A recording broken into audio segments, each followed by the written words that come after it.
আসসালামু আলাইকুম সুপ্রিয় শিক্ষার্থী।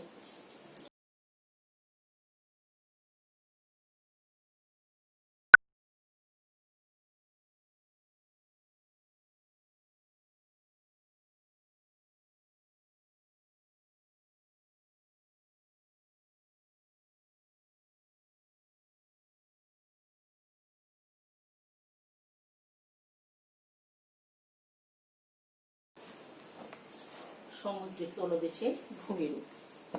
তোমরা জানো পৃথিবী পৃষ্ঠের ভূমিরূপ যেরকম বিভিন্ন ধরনের, সমভূমি, মালভূমি, পাহাড়, পর্বত। সমুদ্রের তলদেশে এরকম ভূমিরূপ বিভিন্ন রকম। যেমন সেখানে রয়েছে উচ্চভূমি, শৈলশিরা, আগ্নেয়গিরি ইত্যাদি। এই বিচিত্র ভূমিরূপের জন্য সমুদ্র গর্ভে বিভিন্ন আকার ধারণ করে থাকে, তাই না? আচ্ছা, তোমরা জানো সমুদ্রের গভীরতা মাপার যে যন্ত্রটি সেটার নাম হলো ফ্যাথোমিটার। শব্দ তরঙ্গের সাহায্যে সমুদ্রের গভীরতা মাপা হয়। শব্দ তরঙ্গ প্রতি সেকেন্ডে 1475 মিটার নিচে যায় এবং ফিরে আসে। এই শব্দ তরঙ্গের সাহায্যে সমুদ্রের গভীরতা মাপা হয়। আচ্ছা, আমরা পড়বো হলো সমুদ্রের তলদেশে ভূমিরূপ।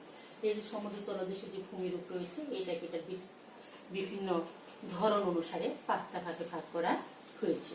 প্রথম হলো মহীসোপান, তারপর হলো দ্বিতীয়টি মহীঢাল, তৃতীয়টি হলো গভীর সমুদ্রের সমভূমি, চতুর্থ হলো নিমজ্জিত শৈলশিরা এবং পঞ্চমত হলো গভীর সমুদ্র খাত। এখন বইয়ে দেওয়া আছে, চলো এগুলো আমরা সংক্ষিপ্ত একটু আলোচনা করে নিব, তাই না? এখানে দেখো বইয়ে এই চিত্রটা দেওয়া আছে, আমি এখানে নিয়েছি তোমাদের সুবিধার্থে। প্রথমেই আমরা আসি মহীসোপান। মহাদেশগুলোর বিভিন্ন যে ভূমণ্ডল রয়েছে বা স্থলভাগ রয়েছে, সেই স্থলভাগগুলি ক্রমশ সমুদ্রে নিমজ্জিত হয়, তাই না? এটা আমরা জানো যে প্রত্যেকটা উপকূল ভাগে আস্তে আস্তে সমুদ্রের দিকে চলে যাওয়া, অর্থাৎ একটা অংশ সমুদ্রে নিমজ্জিত হয়। তো মহীসোপান হলো এই সমুদ্র উপকূলীয় রেখা থেকে নিমজ্জিত যে অংশ থাকে সেটাকে বলা হয় মহীসোপান। এই যে তোমরা দেখো এখানে এসে যে সমুদ্র, এটা হলো সমুদ্র পৃষ্ঠ, এই যে এখানে এসে ঢুকে গিয়েছে, তাই না? আচ্ছা, এটা সাধারণত 1 ডিগ্রি কোণে বেঁকে সমুদ্রের তলদেশে প্রবেশ করে। সমুদ্রের গভীরতা হলো 150 মিটার এবং প্রশস্তা 70 কিলোমিটার। কত? গভীরতা হলো 150 মিটার এবং প্রশস্ত হলো কত? 70 কিলোমিটার, তাই না? আর এটা কত ডিগ্রি কোণে বেঁকে ভিতরে প্রবেশ করে? 1 ডিগ্রি কোণে বেঁকে সমুদ্রের তলদেশে প্রবেশ করে। এই যে মহীসোপানের যে সর্বোচ্চ অংশ এটাকে বলা হয় উপকূলীয় ঢাল। কি বলা হয়? উপকূলীয় ঢাল। আর এই যে মহীসোপানের যে প্রশস্ততা আমরা বললাম, এটা কিন্তু সর্বস্ত সমান নয়, কারণ উপকূলের প্রশস্ততার উপরে এটা নির্ভর করে। উপকূল ভাগ যদি সমতল হয় তাহলে প্রশস্ততা বেশি হবে, এবং যদি উপকূল ভাগ সংকীর্ণ হয়, মালভূমি, পাহাড়, পর্বত থাকে, তাহলে কি হবে? ওই প্রশস্ত অংশটুকু কম হবে, তাই না? আচ্ছা, এটা কিন্তু তোমাদেরকে খেয়াল রাখতে হবে। মহাদেশের উপকূলে পাহাড়, পর্বত এগুলা যদি থাকে তাহলে অবশ্যই এটা সংকীর্ণ হবে, কারণ তখন ওই ভূমিরূপটা বন্ধুর থাকে। আচ্ছা, ইউরোপের উত্তরাংশে বিশাল সমভূমি থাকায় উত্তর মহাসাগরের সমভূমিটা হলো বিস্তৃত একটা সমভূমি, অর্থাৎ ওটার মহীসোপানটা হলো বিস্তৃত, কারণ ওটার উপকূল ভাগও বিস্তৃত।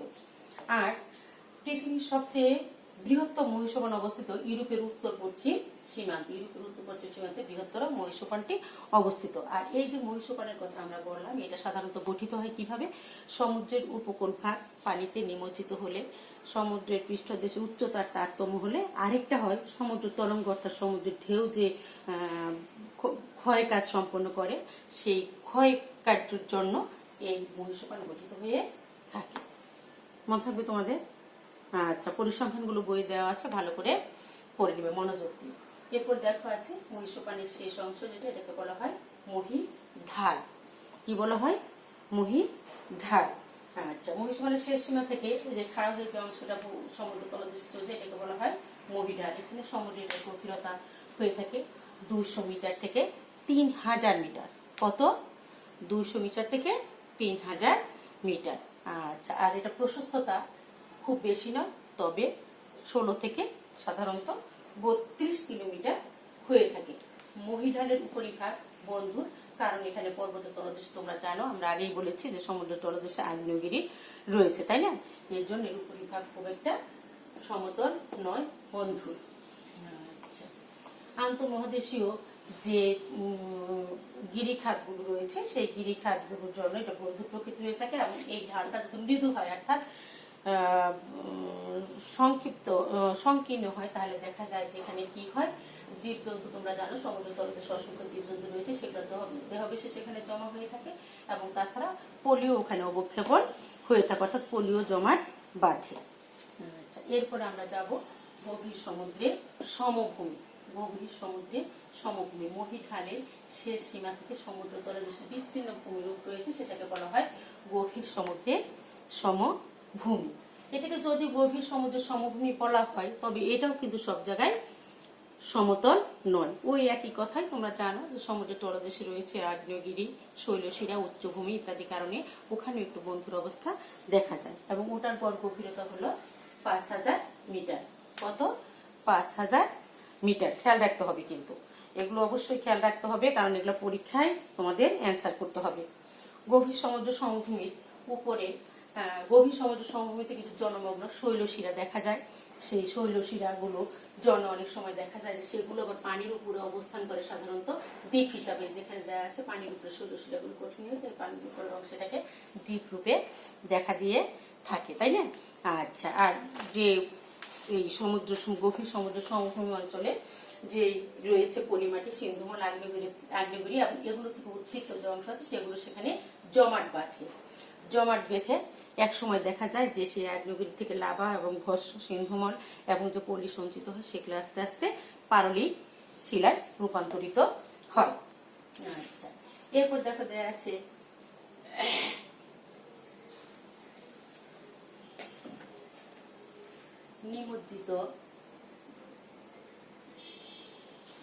নিমজ্জিত শৈল শিরা। আচ্ছা, নিমজ্জিত শৈল শিরা এই গভীর সমুদ্র সমভূমির শেষ প্রান্তে, অর্থাৎ সমুদ্রের নিচে অনেক আগ্নেয়গিরি এবং উচ্চভূমি রয়েছে। তোমরা জানো সেই আগ্নেয়গিরি এবং উচ্চভূমিগুলো আগ্নেয়গিরি থেকে যে লাভা এবং ভস্ম হয় সেগুলো, যে লাভা এবং ভস্ম বের হয় সেগুলো সঞ্চিত হয়, এবং সঞ্চিত হওয়ার সময় শৈলশিরার নয় ভূমিরূপের সৃষ্টি করে। শৈলশিরার নয় ভূমিরূপের সৃষ্টি করে, এটাকে বলা হয় শৈলশিরা। পৃথিবীর সবচেয়ে বৃহত্তম শৈলশিরা আটলান্টিক শৈলশিরা। তাহলে কি মনে থাকবে? পৃথিবীর সবচেয়ে বৃহত্তম শৈলশিরা কি? হ্যাঁ, আটলান্টিক শৈলশিরা। এবং সবশেষে আমরা যাব গভীর সমুদ্র খাত। গভীর সমুদ্র খাত, তোমরা জানো সমুদ্রের নিচে অসংখ্য খাত রয়েছে, যেটাকে বলা হয় গভীর সমুদ্র খাত। এই সকল গভীর সমুদ্র সমভূমি অঞ্চলে মাঝে মাঝে গভীর খাত দেখা যায়, এগুলোকে বলা হয় গভীর সমুদ্র খাত।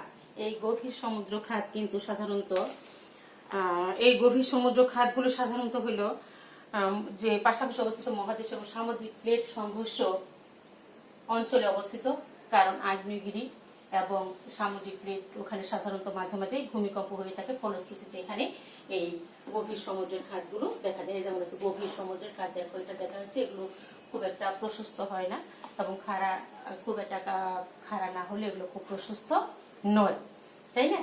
এবং এটার গড় গভীরতা সমুদ্র পিছু থেকে 5400 মিটার। কত? 5400 মিটার। খেয়াল থাকবে তো? আচ্ছা, এরকম অনেক গভীর সমুদ্র খাত রয়েছে। তো প্রশান্ত মহাসাগরে সবচেয়ে বেশি এটা রয়েছে। প্রশান্ত মহাসাগরের মেরিয়ানা খাত হলো পৃথিবী বিখ্যাত খাত, যেটার গড় গভীরতা হলো 10,870 মিটার। এটা সাধারণত গুয়াম দ্বীপ থেকে 322 কিলোমিটার দক্ষিণ পশ্চিমে অবস্থিত। এছাড়াও আরো বিখ্যাত দুটো খাত রয়েছে, যেমন আটলান্টিক মহাসাগরের পোর্টো খাত এবং ভারত মহাসাগরে সুন্ডা খাত। এই খাতগুলো রয়েছে। তো এই যে আজকে আমরা যে বিষয়টা জানলাম সেটা হলো সমুদ্র তলদেশের ভূমিরূপ। তো প্রথমেই আমরা জিনিসটাকে 5টা ভাগে ভাগ করে তোমাদের বই দেওয়া রয়েছে, সেটা সম্পর্কে সংক্ষিপ্ত আলোচনা করে জেনে নিলাম।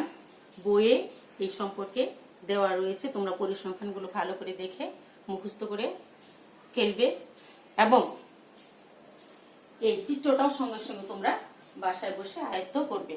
আজকে তোমাদের আমি বাড়ির কাজ দিয়ে দিব। এই চিত্রটা তোমরা অঙ্কন করে বিভিন্ন ভূমিরূপ ওখানে চিহ্নিত করবে।